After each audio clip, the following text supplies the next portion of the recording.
The room tilted before my eyes. My son's small hand slipped from mine, his body collapsing onto the kitchen floor with a dull thud. The taste of iron filled my mouth. My chest seized. As my vision dimmed, voices carved their way through the fog. Her voice, my wife.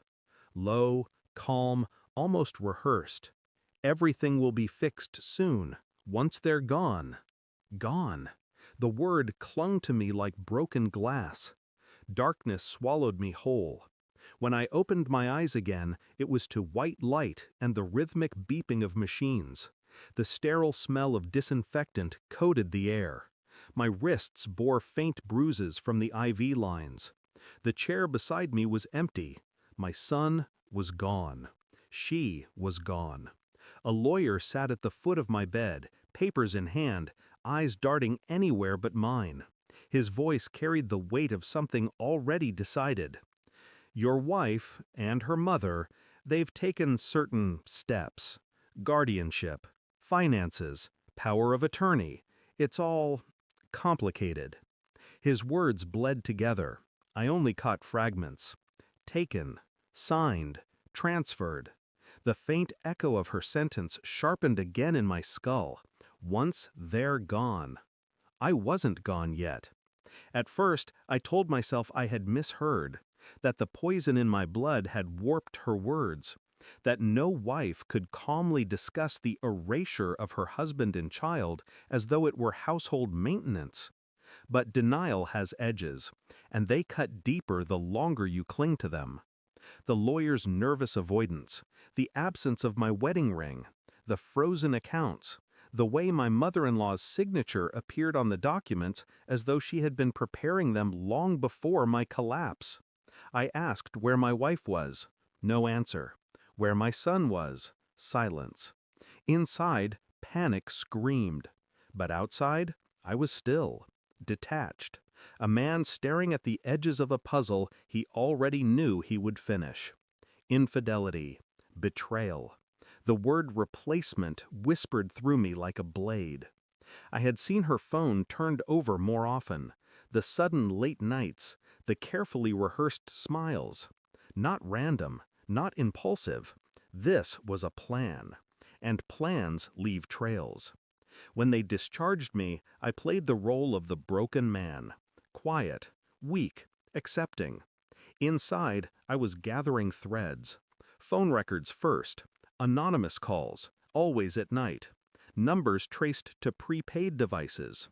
I traced them back through persistence, patience.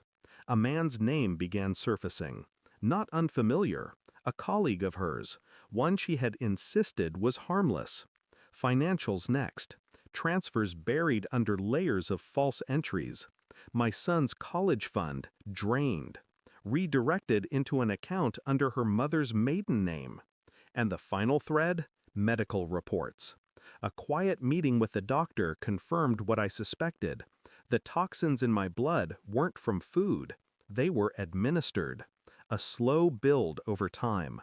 Calculated. Professional. She had been testing dosages. On me and on him. My son. The rage should have broken me. Instead, it crystallized. Cold. Clear. I collected everything. Each statement, each signature, each transfer.